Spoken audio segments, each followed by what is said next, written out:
Olá, Luísa. Vamos resolver essa questão da Unicamp, do simulado 2027. Uma questão bem interessante aí para a gente treinar os fundamentos, né, da geometria ali, principalmente da parte de estudos com triângulos retângulos. É uma questão simples, apesar que ela é de nível talvez médio para difícil, mas é simples no sentido de que você não precisa gastar muito tempo interpretando ela. Você tem uma imagem de um triângulo com um quadrado desenhado dentro dele, né, inscrito dentro dele. E ele simplesmente te fala que a área desse triângulo ABC é para você chamar ela de R e pergunta o valor do X. Então é simples nesse sentido, não tem muita interpretação. É você saber agora os fundamentos. Então, esses fundamentos a gente vai revisar aqui rapidamente. O que você mais precisa entender é a questão da congruência de ângulos quando a gente tem duas retas paralelas traçadas por uma transversal. Então, ó, duas retas paralelas, que são essas brancas. O que significa paralela? Elas estão no mesmo sentido, ou elas nunca se cruzam no infinito. E alguma definição desse tipo, tá? Basicamente, é você ver se elas estão na mesma direção. Duas na horizontal, ou duas na vertical, ou duas na diagonal, assim, elas sempre vão ser paralelas, tá? E se ela é cortada, né? Se essas duas retas são cortadas por uma só, que a gente chama de transversal, essa verdinha, a gente consegue tirar algumas informações muito importantes de definição, tá? Por exemplo, se eu chamo esse aqui de θ, obrigatoriamente esse ângulo aqui também vai ser θ. Por quê? Porque estamos usando as mesmas retas. É como se, na prática, eu conseguisse fazer assim, eu conseguisse deslocar uma das retas paralelas em cima da outra, né? Então, como elas são iguais, os ângulos são iguais também, porque eu mantive a mesma reta transversal, ok? E daí por diante você vai tirando várias informações. Por exemplo, se aqui é beta, esse lado aqui também vai ser beta. Você consegue tirar as informações de ângulos suplementares, ou seja, θ mais beta sempre vai ser 180, ok? Você tem também a definição de ângulos opostos pelo vértice. Então, ó, o vértice é onde essas duas retas se cruzam. Então, aqui do outro lado também é θ. E assim por diante, tá? A soma de tudo isso tem que dar 360. Você tem também toda uma questão de ângulo interno com ângulos externos, tá? Eu não vou abordar tudo isso aqui, mas se você tiver dúvidas, você procura aí por ângulos congruentes, depois triângulos congruentes e, por fim, semelhança de triângulos, que é o que a gente vai ver aqui. Eu vou revisar para você rapidinho, mas a gente vai usar basicamente só esses dois conhecimentos dos ângulos nas retas paralelas e também da semelhança de triângulo. Semelhança de triângulo nada mais é do que a gente pegar um triângulo de base e falar que existe um outro triângulo proporcional a ele, tá? Veja bem, é diferente de congruência de triângulos. Congruente significa igual. Então, quando eu falo isso, quer dizer que um triângulo é igual ao outro. Agora, semelhante, né, como o nome diz, ele é semelhante, ele não é igual. Semelhança aqui quer dizer proporcional. Então, por exemplo, se eu multiplicasse esse triângulo aqui, que eu chamei de 1, 2, 3, se eu multiplicasse ele por 2, é a mesma coisa de eu multiplicar todos os lados dele por 2, certo? Aí eu faria isso, e isso vai resultar num novo triângulo, ó, que agora, em vez de 1, ele vai ser um pouquinho maior. Ele vai valer 2, 2 vezes 3, aqui vai valer 6, e aqui vai valer 4. Entendeu? Aí agora eu posso afirmar que eles são semelhantes, porque um é múltiplo do outro. Então, os ângulos que a gente teria aqui por exemplo, é um ângulo reto, aqui é um ângulo reto. Esse ângulo aqui, se for beta, se for θ, aqui também é θ. E ali, se for alfa, aqui também é alfa, tá? Isso quer dizer triângulos semelhantes. Eles não são iguais, mas eles possuem os mesmos ângulos e uma relação de proporcionalidade. Beleza? Por isso, eu posso falar que esse lado está para esse, assim como, por exemplo, esse outro lado, a hipotenusa, está para essa hipotenusa, tá? E são esses conhecimentos que a gente vai usar para resolver essa questão.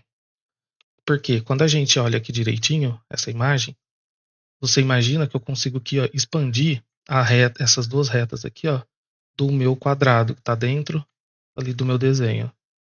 Ó, perceba que se eu esticar ela o suficiente, e agora eu esticar aqui, ó, o meu AC do triângulo, consegue perceber que a gente tem aquele mesmo contexto que eu acabei de mostrar? Ó, duas retas paralelas em vermelho, sendo cortada por uma reta transversal laranjada. Então isso significa, olha, que esse ângulo aqui é igual a esse ângulo aqui, certo? Então, com base nisso, a gente vai resolver toda essa questão, observando que na prática a gente tem aqui 4 triângulos semelhantes. Olha aqui, se a gente olhar direitinho, ó, a gente tem esse triângulo semelhante, a gente tem esse outro verdinho aqui em cima, a gente tem esse laranjado e a gente tem o ABC aqui, que é o original que ele passou, né? Esse grandão assim. Não vou colorir não, mas a gente tem ele. Então, esses 4 são semelhantes, um é múltiplo do outro em algum sentido, tá? Tem níveis de proporcionalidade. E resolver esse tipo de questão, basicamente, é você enxergar esses ângulos que são congruentes e depois escolher 2 triângulos para criar a relação de semelhança. E aí você vai tirando as informações desses triângulos e você pode escolher qualquer um desses 4 triângulos nesse caso. É claro, tem alguns melhores que os outros e a gente já vai discutir isso. Mas então, só para a gente revisar, então esse ângulo aqui, vou chamar aqui de alfa, só para você entender. Ó. Então esses ângulos são iguais. E aí, você vai sempre se basear, principalmente, na questão do ângulo reto. Por quê? Por que o quadrado está aqui? Tá? Na verdade, uma concepção muito interessante é que sempre que você tiver um quadrilátero dentro de um triângulo, você vai gerar ali pelo menos um triângulo semelhante. Tá? Sempre vai ter um triângulo semelhante. Poderia ser um quadrado, um ou um retângulo, ou enfim, qualquer quadrilátero aqui dentro vai gerar pelo menos um triângulo semelhante. E aí você vai poder fazer essas relações, tá? Então, daqui a gente tira aqui, por exemplo, aqui é x, ali em cima também é x. E como todos esses ângulos são de 90 graus, né, por definição do quadrado, significa que esse ângulo aqui é 90, esse aqui em cima é 90. E aí você vai criando essa relação, ó. Qual que é o ângulo que está junto com o 90 graus aqui, né, nesse triângulo, por exemplo. É o que a gente chamou de alfa, né? Então aí você olha aqui no outro triângulo, ó. Qual que está adjacente? Alfa. Pronto, então aqui eu sei que é alfa. E aí o outro aqui você pode dar o nome que você quiser, né? Beta. E aí, por definições, esse aqui também é o beta e esse aqui também é o beta. Ok? Então, todo o segredo para resolver esse tipo de questão é basicamente isso: é bater o olho, você dá nome para as retas e para os ângulos, e depois escolher 2 desses triângulos para você fazer uma assimilação ali e relacionar a proporcionalidade entre eles. Basicamente, você vai gerar 2 equações, é como se fosse um sisteminha de equação, e aí você consegue resolver. Ok? Dado toda essa introdução, agora a gente pode ir. O que eu fiz aqui, ó, como eu mostrei para você. É muito importante que você desenhe, tá? E eu acho muito, muito, muito relevante, principalmente nessas questões de geometria, de triângulo.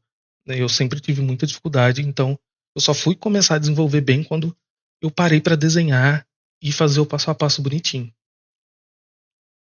Aqui nesse caso, ó, eu peguei esse triângulo de cima, pequenininho, desenhei ele aqui embaixo. Esse primeiro branquinho aqui é o meu triângulo ABC original, né, esse grandão, que tem o lado 1 aqui embaixo. E esse outro é o azulzinho, tá? Coloquei nas cores para você ver. Eu não usei esse outro triângulo que eu mostrei para você. Né? Lembra que são 4 e eu desenhei só 3. Porque ó, esse laranjinha aqui eu não peguei por um motivo simples.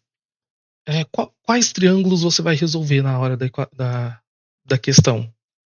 Basicamente, você vai usar os que você tem mais informação. Então, por exemplo, esse grandão, o ABC, ó, eu tenho a informação que aqui é 1. Isso já é uma informação, ainda mais nessas questões onde ele quase não entregou nada pra gente, você tem que trabalhar com o máximo de informação possível. Então esse aqui é interessante, ó, porque eu consigo escrever ele em função de um x, que é o que eu quero, e ele também tem essa informação do 1 aqui embaixo, pelo menos parte dela. E aqui também, em cima, eu tenho essa mesma relação, eu tenho o x aqui, sendo uma das bases. E aqui nesse triângulo laranjado, olha, se eu quisesse saber esse lado aqui, por exemplo, concorda comigo que isso aqui vale 1 menos o tamanho aqui, que é x, menos esse FC aqui, que é essa base desse triângulo. Mas a gente não tem como saber, né, de forma muito óbvia esse tamanho. Então, aqui já fica mais difícil de trabalhar, você precisa de mais incógnitas, tá? É basicamente por isso que eu não usei ele. Mas a princípio não teria problema nenhum em usar ele, tá? Aqui em cima já, ó, diferentemente, esse tamanho, o AD aqui, eu posso escrever ele mais fácil, tá? E a gente vai ver isso agora. Primeira coisa que eu fiz foi usar a informação do texto. Ele falou pra gente que a área do triângulo ABC é igual a R. Quem que é o triângulo ABC? Eu vou chamar isso aqui de base, esse tamanhozinho aqui, ó, o AB, em vez de trabalhar com segmento de reta, você poderia fazer assim, né? Segmento de reta é a minha base, só que isso aqui no final vai confundir a gente. É muito mais fácil, por exemplo, dar um nome para esse segmento, que aqui no caso eu usei o Azinho, porque se chegar lá depois e tiver uma conta assim, por exemplo, A vezes A, você sabe que isso é A ao quadrado. Mas e se fosse AB, segmento AB, vezes segmento AB? Você sabe resolver isso? É um pouco mais abstrato, é difícil, pode confundir a sua vida. Então, outra recomendação é sempre usar letras, dar nomes ali para os segmentos na hora de você fazer as questões, principalmente os segmentos mais óbvios que você tem ali nesse caso, do nosso triângulo principal ABC. Certo? Então, eu chamei esse lado aqui de Azinho, ó, que a gente pode ver aqui, e o segmento AC eu chamei de B, ok? Tá aqui. Aí eu coloquei para achar a área do triângulo é base vezes a altura dividido por 2, AB, né? Então a nossa base é a altura dividido por 2. Ele falou que isso é R, isso aqui está no texto. A gente só chamou de R. E aí daqui a gente só consegue tirar essa relação básica, né? De que o A vezes o B é 2 R's. Só isso. Vamos usar isso depois no futuro. Você deixa aí de ladinho.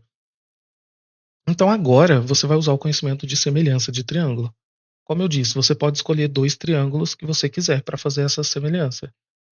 Eu vou usar o AB, porque como eu expliquei, a gente tem mais informação sobre ele, né? O ABC original, porque esse lado aqui vale 1.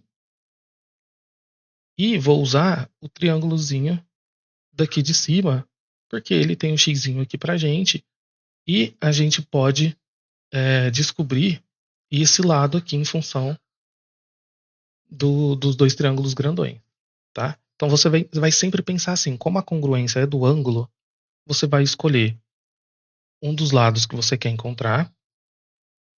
Aqui nesse caso, é, a gente quer encontrar esse lado aqui, que a gente não tem informação, né?